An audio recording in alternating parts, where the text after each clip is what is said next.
Assalamualaikum warahmatullahi wabarakatuh. Perkenalkan, nama saya Laila Ramadona. Saya dari program studi ekonomi syariah.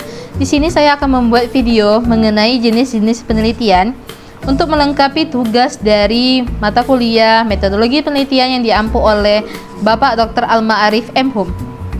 Sebelum itu, metode yang digunakan adalah pendekatan studi keperpustakaan, di mana para peneliti itu mengambil data dari sebuah buku ataupun artikel ilmiah mengenai jenis-jenis penelitian. Jadi setiap permasalahan ilmiah itu pastinya kita ingin memberikan solusi atau mencari jawaban melalui penelitian ilmiah. Jadi penelitian atau riset itu diambil dari kata research. Re adalah kembali, search adalah mencari. Jadi research adalah mencari kembali. Jadi penelitian itu adalah mencari kembali atau penyelidikan. Penelitian ilmiah itu adalah salah satu teknik yang digunakan para peneliti untuk memecahkan masalah atau mencari jawaban dari permasalahan yang mereka hadapi. Jadi yang saya akan bahas ini adalah 5 jenis-jenis penelitian ilmiah. Yang pertama adalah penelitian eksperimen, kemudian ada penelitian studi kasus, kemudian ada penelitian grounded theory, kemudian ada penelitian fenomenologi, kemudian ada penelitian etnografi. Yang kita bahas pertama adalah penelitian eksperimen.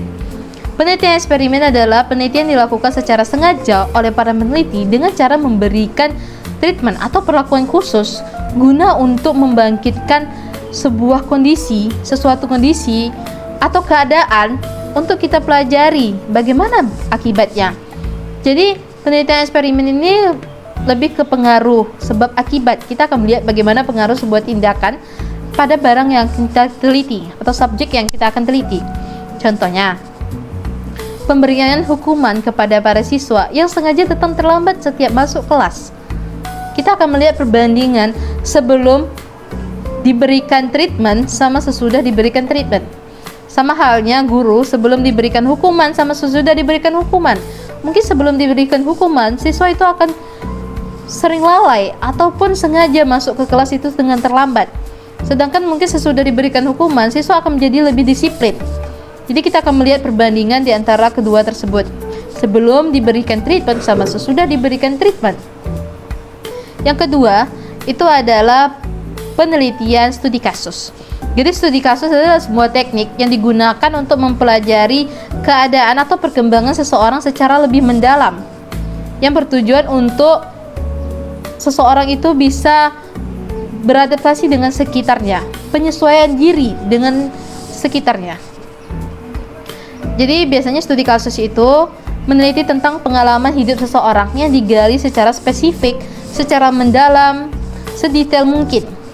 Contohnya, saya akan memberikan contoh seperti sebuah dokter atau psikologi ingin melakukan penelitian yang bertujuan untuk mencari tahu remaja yang terlibat dari pergaulan bebas itu banyak dialami oleh seorang anak perempuan. Subjek kita adalah satu, yaitu pergaulan bebas yang dialami oleh seorang anak perempuan. Tapi karena kita akan menggali studi kasus, kita akan menggali lebih dalam. Kita akan melihat karakteristik dari seorang anak perempuan tersebut.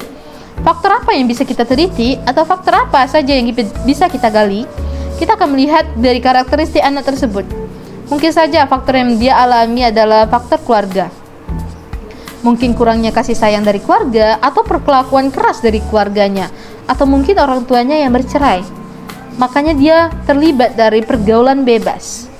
Itu adalah pengalaman hidup seseorang. Kita akan mencari tahu tentang pengalaman hidup seseorang.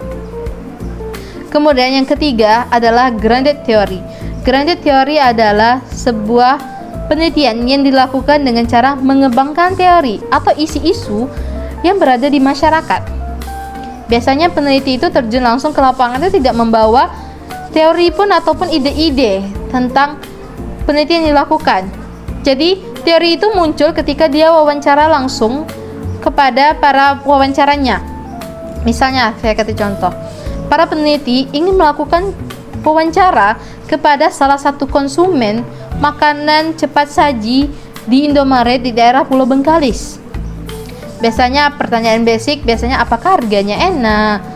Apakah worth it dengan rasanya? Apakah rasanya enak? Harganya mahal? Apa segala macam. Tapi karena ini adalah grade teori, adalah mengembangkan teori, para peneliti akan menanyakan bagaimana pelayanan sebuah Indomaret kepada para konsumennya. Apakah makanan cepat sajinya itu lengkap dengan menu-menu versi menunya? Jadi pertanyaannya tuh akan melengkapi, teorinya akan melengkapi, akan mengembangkan sebuah teori ataupun ide-idenya. Kemudian yang keempat itu adalah fenomenologi. Fenomenologi itu hampir sama dengan studi kasus, bedanya kalau misalnya studi kasus itu adalah mempelajari tentang pengalaman hidup seseorang, kalau misalnya fenomenologi mempelajari tentang pengalaman hidup seseorang dengan dunianya. Jadi bagaimana dia merasakan pengalaman tersebut dan akan memberikan sebuah makna. Saya akan memberi contohnya. Di dalam sebuah desa itu banyak sekali orang nikah muda dengan berbagai alasan, sehingga banyak sekali ibu muda itu tanpa persiapan menjadi seorang ibu. Nah, jadi dengan kondisi tersebut, para perawat ingin melakukan penelitian bagaimana seorang ibu merasakan mempunyai anak pertama padahal tanpa persiapan menjadi seorang ibu, sehingga banyak sekali ibu-ibu muda itu anaknya diasuh oleh orang tuanya sendiri karena tidak adanya persiapan dari mereka untuk menjadi seorang ibu. Jadi kita akan melihat bagaimana seseorang itu merasakan pengalamannya. Yang kelima itu adalah etnografi. Etnografi adalah sebuah penelitian yang dilakukan dengan unsur kebudayaan dari suatu kalangan masyarakat. Nah, biasanya para peneliti itu langsung terjun langsung atau tinggal bahkan sama penduduk aslinya. Contohnya, kita akan mengasih contoh tentang kebudayaan mandi belimau pada masyarakat Riau sebelum menyambut bulan puasa.